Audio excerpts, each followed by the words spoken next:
Hello student, हम इस lecture में पढ़ेंगे माइक्रोस्पोरेंजियम या एंथर या मेल गैमेटोफाइट के बारे में। तो माइक्रोस्पोरेंजियम को हिंदी में कहते हैं माइक्रोस्पोरेंजियम को हम हिंदी में कहते हैं लघु बीजाणुधानी। क्या कहते हैं? लघु बीजाणुधानी। ये जो संरचना है, ये जो स्ट्रक्चर है, ये है स्ट्रक्चर ऑफ एंथर। ये है स्ट्रक्चर ऑफ एंथर। तो सबसे पहले हम पढ़ेंगे एक पुंकेसर की संरचना। पुंकेसर मतलब क्या हुआ? एक मेल रिप्रोडक्टिव ऑर्गन। स्टेमन या पुंकेसर क्या हुआ? एक मेल रिप्रोडक्टिव ऑर्गन। और इसके 3 भाग होते हैं। फिलामेंट, पतंतु, ये 2 एंथर, एक येरा, 2 एंथर जिन्हें हम कहते हैं परागकोश। और दोनों एंथर जिस संरचना से जुड़े हुए रहते हैं, ये बीच वाली संरचना कहलाती है कनेक्टिव। ये कहलाती है कनेक्टिव। तो ये एक this is the part of स्टेमन।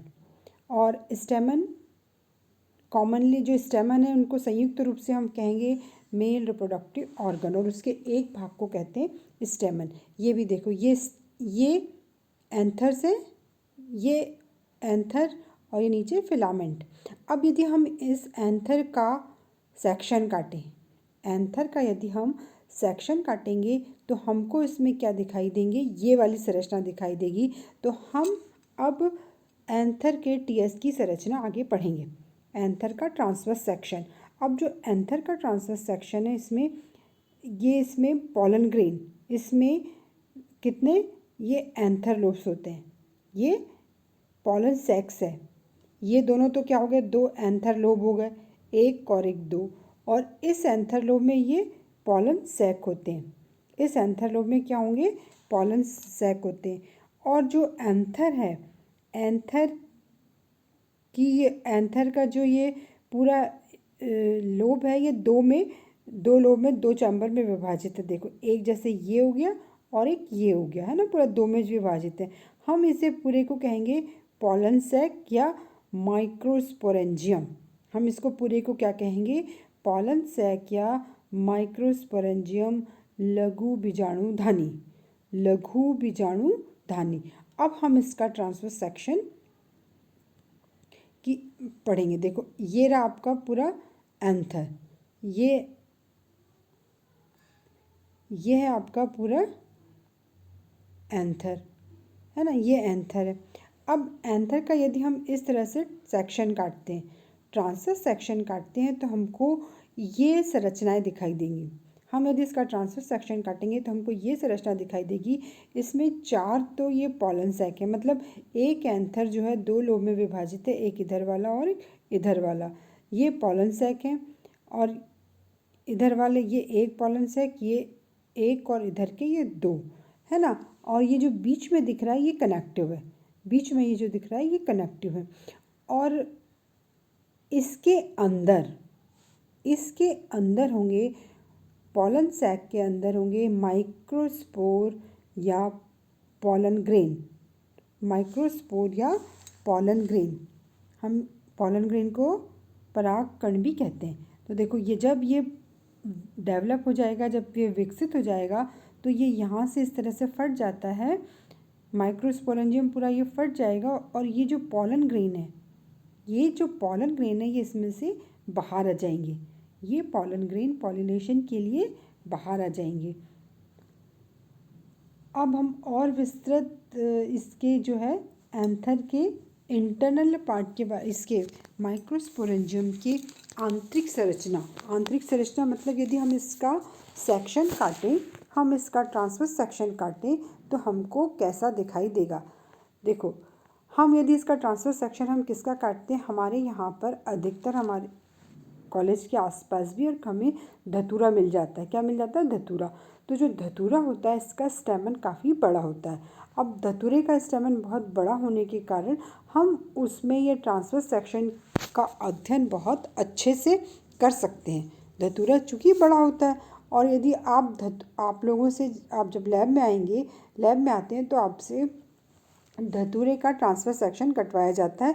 तो ये वाली संरचना बहुत क्लियर दिखाई देती है। अब हमको इसका इंटरनल स्ट्रक्चर समझने के लिए हम इसके एक पार्ट को और भी अच्छे से देखेंगे। चलो हम पहले इसको समझते हैं, इस वाली संरचना को, फिर हम उसको और डिटेल में अध्ययन करेंगे। देखो, ये तो है आपका पूरा टीएस ऑफ माइक्रोस्पोरेंजियम। ये पूरी संरचना क्या है? TS of microsporangium. अब इसमें सबसे बाहरी जो लेयर होती है, इसमें देखो आपको एक तो आपको जो है 4 माइक्रोस्पोरेंजियम दिखाई दे रहे हैं। एक ये रहा, एक ये रहा, एक ये रहा। इस प्रकार ये बाइलोब्ड स्ट्रक्चर है। इस 2 लोब में आपको 4 माइक्रोस्पोरेंजियम बहुत क्लियर दिखाई दे रहे हैं। जबकि जो एक कोष्ठी होते हैं, मतलब कुछ यहाँ पर तो कैसे हमारे बाइथिकस 2 लोब हैं, लेकिन कुछ एंथर एक थिकस होते हैं जिनको हम मोनोथिकस कहते हैं। तो उनमें केवल 2 ही माइक्रोस्पोरेंजियम या 2 ही पोलन सेक दिखाई देंगे। इसमें हमको 4 माइक्रोस्पोरेंजियम दिखाई दे रहे हैं। अब ये जो 4 माइक्रोस्पोरेंजियम हैं, इन्हें इसमें क्या है कि देखो, ये चारों माइक्रोस्पोरेंजियम आसपास से अच्छे से घिरे हुए हैं। ये देखो एपिडर्मिस, सबसे बाहरी संरचना इसकी क्या है? एपिडर्मिस। ये 2-3 लेयर जो है एपिडर्मिस की, ये रही।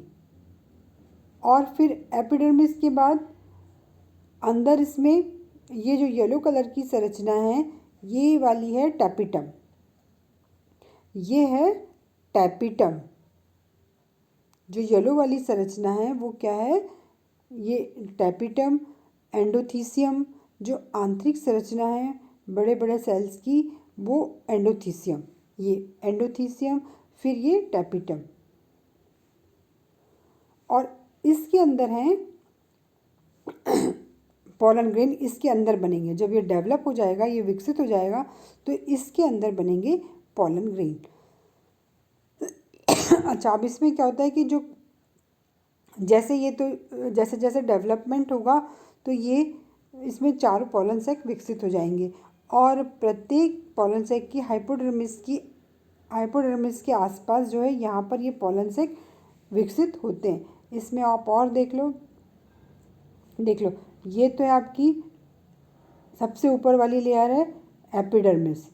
सबसे ऊपर वाली परत कौन सी है? एपिडर्मिस। फिर ये है एंडोथीसियम। ये है एंडोथीसियम। एंडोथीसियम के बाद ये है मिडिल लेयर।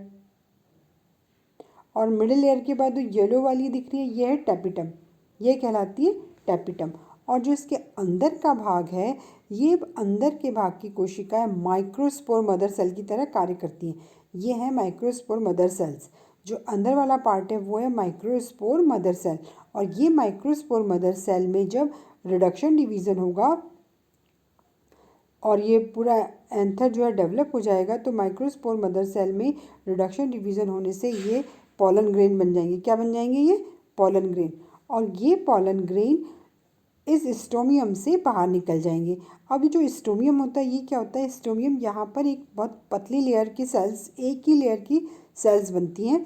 और जैसे जैसे ये पूरा एंथर लोब डेवलप होता है, ये बहुत यहाँ से हल्की हो जाती है, दूर दूर हो जाती है। और इसके कारण ये स्टोमियम ये फट जाता है। और इसके फटने से पोलन ग्रेन यहाँ से बाहर निकल जाते हैं। यहाँ से पोलन ग्रेन बाहर निकल जाते हैं। हम यदि बात करें कि पोलन ग्रेन्स में, दोबारा हम बात करें इसकी, कि देखो जो पोलन ग्रेन की जो वॉल है, ये 4 प्रकार की परतें होती हैं। सबसे पहले है आपकी एपिडर्मिस। सबसे बाहरी परत कौन सी है? एपिडर्मिस। तो जो सबसे बाहरी परत है, ये एपिडर्मिस। एपिडर्मिस ये परागकोश की सबसे बाहरी परत है। It is the outer layer of anther loop. और ये परागकोश के जैसे जैसे डेवलपमेंट होता है, वैसे वैसे इसमें एंटीक्लाइनल डिवीज़न होते हैं और ये बढ़ती जाती है ना। फिर इसके बाद वाली ये सेकेंड लेयर है एंडोथीसियम। एंडोथीसियम जो है ये अंदर की तरफ है। ये एंडोथीसियम जो लेयर है, ये पैराइटल लेयर है। ये जब पूरी एंडोथीसियम एक स्तरी भी होती है और किसी में इनकी कोशिकाओं की ये अधिकतर ये भी देखो एंडोथीसियम भी एक स्तरीय। और अलग अलग प्लांट्स में इनमें कभी कभी कुछ कुछ वेरिएशन दिखाई देता है। जो एंडोथीसियम होती हैं, एंडोथीसियम में का जो नेचर है ये हाइग्रोस्कोपिक होता है। हाइग्रोस्कोपिक मतलब ये बाहर से पानी को अवशोषित करके वाटर को एब्जॉर्ब करके ये मोटी हो जाती है, और मोटी होने के कारण क्या होंगी, फिर ये फूल जाएगी, और फूलने से एंडोथीसियम जो है, जब ये पॉलन ग्रेन बाहर निकलते हैं तो ये उनकी हेल्प करती है। फिर ये देखो, फिर पॉलन ग्रेन के बाद है ये middle layer. Middle layer endothecium से अंदर, ये एंडोथीसियम से अंदर ये एक से 2-3 लेयर की मिडिल लेयर होती है। और ये जो मिडिल लेयर होती है ये टेपिटम के बाहर है, ये टेपिटम के बाहर है। और ये पॉलन ग्रेन मदर सेल के रिडक्शन डिवीजन जैसे होगा तब ये मतलब ये मिडिल लेयर डिस्ट्रॉय हो जाती है, ये मिडिल लेयर डिस्ट्रॉय हो जाती है। अब यहाँ पर अंदर तो जैसे ये माइक्रोस्पोर मदर सेल है, तो माइक्रोस्पोर मदर सेल का रिडक्शन डिवीजन शुरू होगा, तो रिडक्शन डिवीजन शुरू होते होते ये मिडिल लेयर जो है ये धीरे धीरे डिस्ट्रॉय हो जाती है। और जो सबसे अंदर वाली वॉल है, जो कि आपको येलो कलर की कोशिकाएं दिख रही हैं, ये पराग कोश की सबसे भीतरी परत है, ये पराग कोश की सबसे भीतरी परत है। और ये इस स्पोरोजिनस टिश्यू को चारों तरफ से घेरे हुए, टैपिटम स्पोरोजिनस टिश्यू को चारों तरफ से घेरे हुए रहती है। और ये एक बहुत महत्वपूर्ण दृष्टि से महत्वपूर्ण है, क्योंकि ये माइक्रोस्पोर मदर सेल में ही ये जो पूरा ग्रुप सेल्स का है उसकी एक कोशिका को हम कहेंगे माइक्रोस्पोर मदर सेल। और ये माइक्रोस्पोर मदर सेल में रिडक्शन डिवीज़न होगा, अर्धसूत्री विभाजन होगा, और अर्धसूत्री विभाजन होने के बाद ये पॉलन ग्रेन बनाएगी। ये क्या बनाएगा, पॉलन ग्रेन बनाएगा। अब इसमें जो टैपिटम है, टैपिटम की भी कोशिकाएं कुछ कुछ प्लांट में अलग अलग तरह से होती हैं। और टैपिटम का जो मुख्य काम है, टैपिटम की कोशिकाओं का जो मुख्य काम है वो मेनली क्या होता है, जब पॉलन ग्रेन बनते हैं तो उनको भोजन की आवश्यकता होती है। तो ये मिडिल लेयर और टैपिटम की सेल्स डिजेनरेट होकर उनको भोजन प्रदान करती है।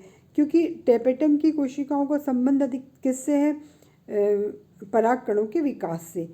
पर टैपिटम की कोशिकाओं का निर्माण कब हो जाता है, परागकण बनने से पहले ही हो जाता है। और जैसे जैसे स्पोरोजेनस टिश्यू जो है वृद्धि करता है या इसमें डेवलपमेंट होता है, मियोसिस प्रारंभ होता है, तो मियोसिस होने से ही इसमें पॉलन ग्रेन बनते हैं। तो पॉलन ग्रेन को भोजन की आवश्यकता होती है, तो उसमें टैपिटम में जितना भी संचित भोज्य पदार्थ है, जो भोजन है वो पॉलन ग्रेन के काम आ जाता है। और इस तरह ये पूरा जो है माइक्रोस्पोरोजेनेसिस हम इसको कह सकते हैं, जिससे कि पॉलन ग्रेन का निर्माण हो जाता है। और रिडक्शन डिवीज़न पूरा होने पर ये टैपिटम की जो कोशिकाएं हैं ये पॉलन ग्रेन के निर्माण में और उसके मैच्योरिटी में, उसको पूरा बनने में बहुत हेल्प करती है। तो हमने पढ़ा टीएस ऑफ एंथर। हम जब लैब में धतूरे के पुष्प में स्टेमन एंथर का टीएस काटेंगे तो हमको ये संरचनाएं बहुत क्लियर दिखाई देंगी। और ये संरचनाएं अब आप लोगों को इस डायग्राम की सहायता से समझ में आ गई होंगी।